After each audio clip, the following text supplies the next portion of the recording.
The church felt too small for the weight of what was happening. Every bench was packed, every whisper sharp enough to cut. The smell of old wood and old hymns wrapped around the Eleanor raided as she stood at the altar in a borrowed wedding dress that didn't belong to her any more than the moment did. The lace was yellowed, the fit too loose, and the prairie roses she held were already wilting. She stared at the 12 floorboards between her and the exit and wondered if she could run. She knew she couldn't. The whole town of Copper Ridge had come to watch her marry a man she barely knew. Clayton Hartwell stood across from her, tall and steady, hat held respectfully in his hands. He was the wealthiest rancher in 3 counties, a man who carried a quiet power in the way he stood. She expected coldness in his eyes, maybe pride or arrogance, but when she looked at him, she saw nothing except stillness. No cruelty, no warmth, just calm. She didn't understand. Her father wasn't beside her. He couldn't bear to watch what he had agreed to, what desperation had forced him to do. The bank threatened foreclosure. A stranger offered salvation. The price was her hand in marriage. She was 19, scared, tired, and out of choices. The minister's voice pulled her back. Eleanor barely heard the question, but she knew the words that followed would decide her entire life. She tried to swallow, but her throat tightened. "I do," she said. The sound of her voice cracked like thin ice. Then the minister turned to Clayton. "Do you, Clayton? James Hartwell, I will," Clayton said. "Not I do, I will." The words rolled through the church like a low thunder. Eleanor's head snapped up. Clayton didn't look at her. He kept his eyes forward, jaw firm. When the minister announced them husband and wife, the words dropped heavy in Eleanor's chest. Clayton offered his arm. She hesitated. 1 heartbeat, 2, 3. She finally placed her hand on his arm. His touch surprised her. Gentle, steady, not claiming her, just guiding her. Outside, the October wind bit her cheeks as they walked toward the wagon. People stared, some with pity, some with judgment. Clayton helped her into the wagon, careful and quiet, stepping back the moment she flinched. He didn't try to touch her again. "Name's Clayton," he said softly as he gathered the res. "Reckon you already know that." She only nodded. She didn't trust her voice. "You all right, Miss Wade?" "It's Mrs. Tuod Hartwell now," she said. The words tasted bitter. He didn't answer right away. He clicked the res and steered the wagon toward the foothills, his eyes fixed on the winding road. After a long moment, he spoke again. "Only if you want it to be." They rode in silence through the open land, the church shrinking behind them.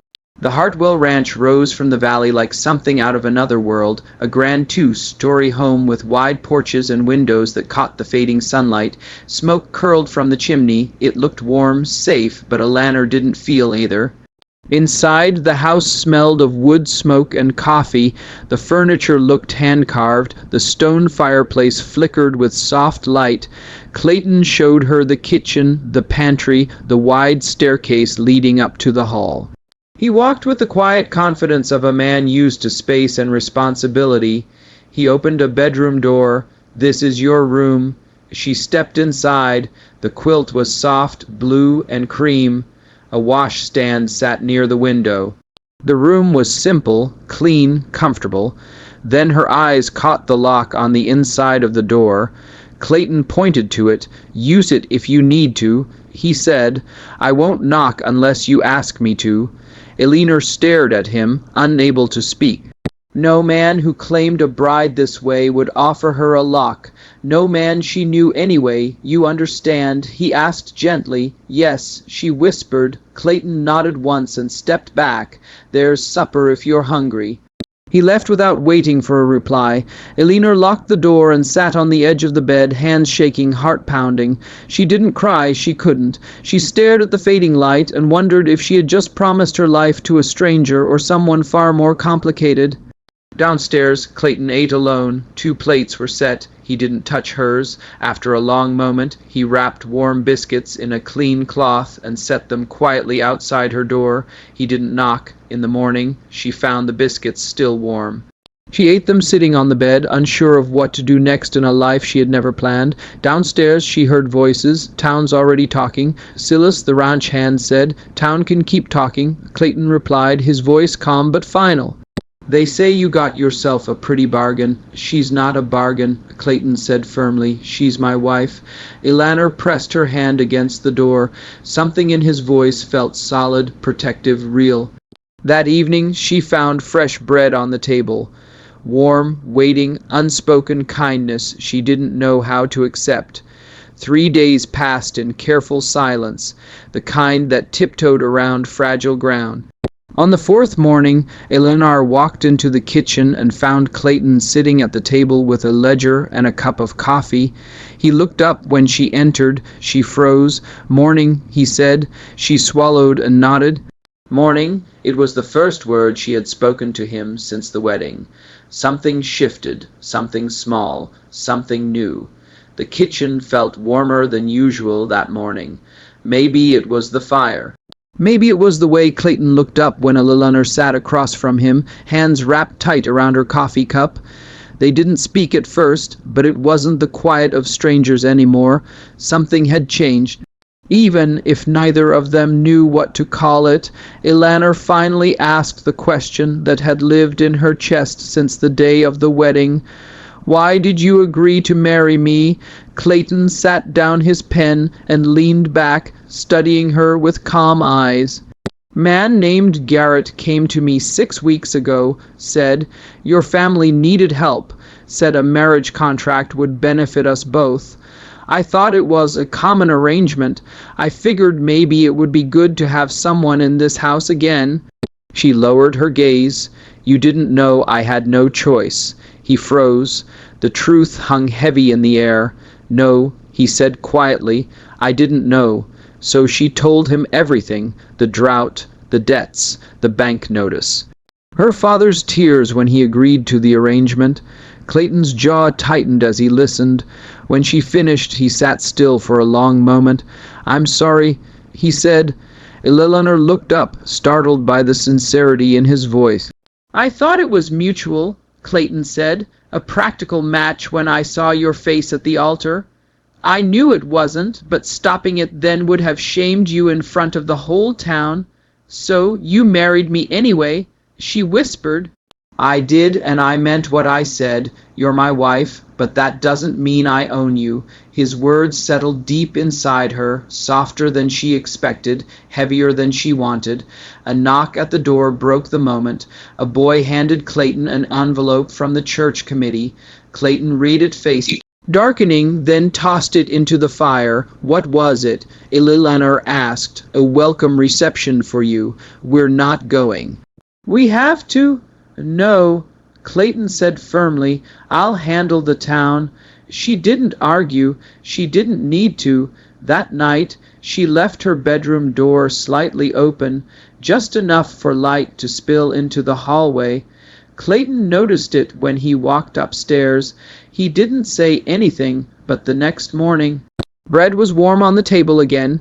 2 weeks passed in a slow, cautious rhythm. Eleanor learned the ranch routines. Clayton spoke more little things, steady things. One morning he asked if she wanted to learn to ride. She hesitated, then nodded.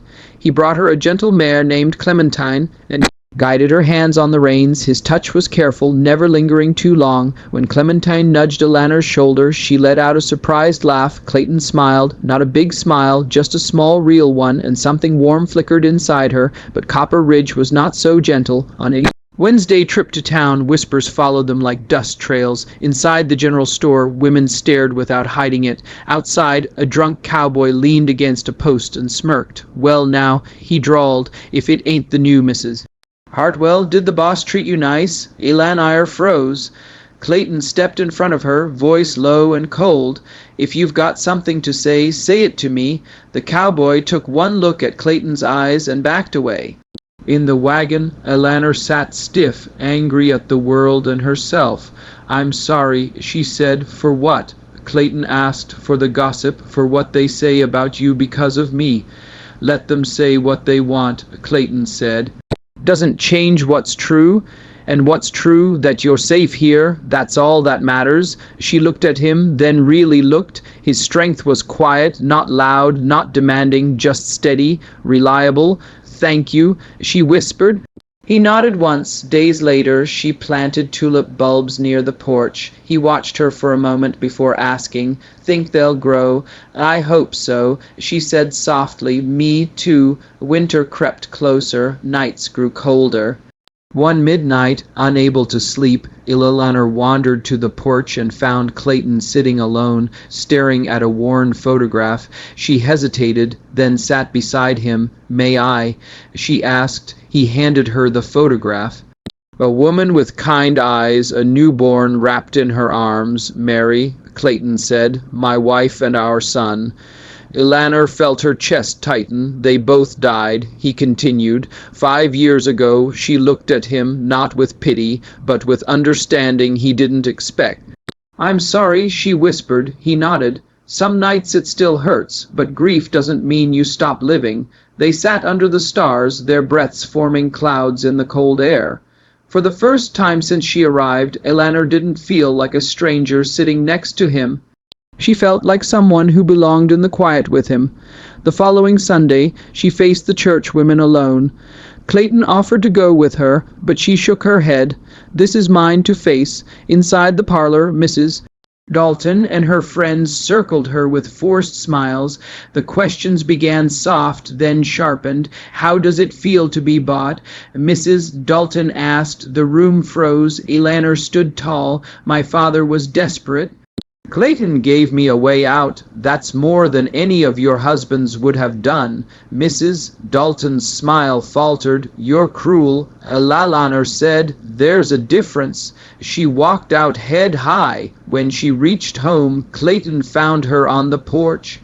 Her hands shook, but her eyes burned strong. "What happened?" he asked. She told him everything. Clayton's jaw locked, his eyes turned cold, not at her, but for her. "They won't speak to you like that again," he said. "You can't control what they say." "No," he said, taking her hand for the first time, "but I can make sure they hear me louder." Something inside her shifted. She didn't pull her hand away. That night, she packed a small bag, wrote a letter saying she was leaving, not because of him, but because she didn't know if she deserved the place he'd given her. But at dawn, Clayton found her standing in the kitchen, the letter untouched. "Why do I feel trapped?" she asked. "By what?" he asked. "By me? By kindness?" She whispered. "By wanting to stay." Clayton stepped closer. "Then choose, stay or go." "Either way, you're free." Her breath trembled. "If I stay, what then?" "Then we face the world together, not as strangers, as partners." She picked up the bag, then slowly unpacked it. "I choose you," she said. Clayton closed his eyes, relief washing over him. "Then let me do something for you," he said. "For us? What you'll see on Sunday." She nodded, and that night, for the first time, they sat by the fire together. Sunday morning came bright and cold, the kind of morning where the sky seemed too clear for anything heavy to happen. Eleanor sat beside Clayton in the front pew of the church, her hands folded tight in her lap. The whole town of Copper Ridge had gathered, filling every seat, every aisle, every corner. Whispered rumors floated through the room like dust, but Clayton sat calm and steady beside her. When the hymns ended and Reverend Hayes prepared to speak, Clayton stood. "Reverend," he said, "with your permission, I'd like to say a few words." Hayes nodded, surprised. Clayton walked to the front, pulled a folded paper from his coat, and faced the entire town. The room fell silent. Eleanor felt her heart pounding, not from fear, but from something new. Trust. "Most of you know that Eleanor came to me through an arrangement," Clayton said. His voice wasn't loud, but it carried through the room like a steady wind. "Some of you think I bought her." A ripple of murmurs passed through the pews. "You're wrong," he said. "I didn't buy a wife. I paid off a debt to give her family a chance. What I gave Eleanor was a way out. What she gave me was a second chance at life." Gasps whispered through the crowd. Then he held up the document. "This," Clayton said, "is the deed to the northern quarter of my ranch, 200 acres, water rights included. As of yesterday, it belongs to Eleanor Hartwell, only her. She can sell it, work it, or walk away from it." She has the right to leave me if she chooses. No one owns her. People stared, stunned. Even the ones who disliked Clayton leaned forward to see. Eleanor's breath caught in her chest. She looked at him, eyes wide. He didn't look back yet. He kept speaking. If any of you have something to say about how she came to be my wife, he said, say it to both of us together. He walked back to his seat, sat beside Eleanor, and took her hand. This time she didn't hesitate. She held on. The church was silent until Eleanor stood. I came here with nothing, she said softly. Clayton gave me dignity and choice, not wealth, not land, safety, respect. And today I choose him because I want to, not because I have to. She sat, and for a moment the room felt frozen. Then Mrs. Porter, the oldest woman in town, pushed herself up with trembling hands. I was wrong, she said clearly. About both of you, one by one, people nodded, some ashamed, some amazed. Reverend Hayes cleared his throat, unsure what to say next. Let us pray, he finally murmured. When the service ended, the town filed out quietly. A few ranchers tipped their hats at Clayton. Some women offered Eleanor warm, cautious smiles. The thick walls of judgment that once surrounded them had cracked. Outside, in the bright winter sunlight, Eleanor turned to Clayton. You gave me land, she whispered. I gave you freedom, he said. What you do with it is yours to decide. She stepped closer and kissed his cheek, a soft, grateful touch. Thank you. They rode home without fear of the eyes behind lace curtains. For once, the town's silence felt like respect instead of spite. Winter melted early that year. By March, the first signs of spring broke through the soil. Tulips rose from the ground, the same bulbs Eleanor planted months ago.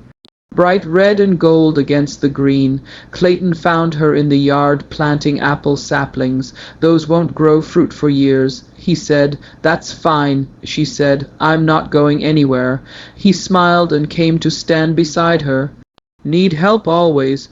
They worked together digging soil and setting roots, the warm wind brushing their faces. That evening they ate supper side by side at the kitchen table, not across from each other anymore. Town's quieter, Eleanor said. People move on, Clayton answered, or pretend to. I don't need their approval, she said. No, Clayton agreed. You don't. He looked at her with something soft and steady, something that didn't need to be spoken. She felt warmth bloom in her chest. You ever regret marrying me? She asked. Clayton shook his head. Every life has regret. You're not one of them. She smiled. Good, because you're the best decision I ever made. They walked her land at sunset, the orange sky reflecting on the fresh soil. They reached the fence line between her property and his. Want me to take it down? Clayton asked. Eleanor shook her head. Leave it. It reminds me I chose to cross it. Clayton looked at her with quiet pride. I'm proud of you, he said. I'm proud of us. He kissed her forehead. She closed her eyes, letting herself lean into him for the first time without fear. You think the apple trees will grow? She asked softly. I know they will, he said, 'cause you planted them and you don't do anything halfway. She laughed free and bright, and he smiled at the sound. They walked back to the house together. The front door stood open. Warm lamp lights spilled across the porch, and the fire crackled inside. It no longer felt like a stranger's home. Eleanor paused at the threshold and looked at the land behind her. The land that belonged to her now, not because of a marriage contract, but because someone respected her enough to give her the choice she never had. Clayton held the door. Ready? He asked. Yes, she said, her voice steady and full. I am. They stepped inside together, and the door closed softly behind them as the first warm breeze of spring swept across the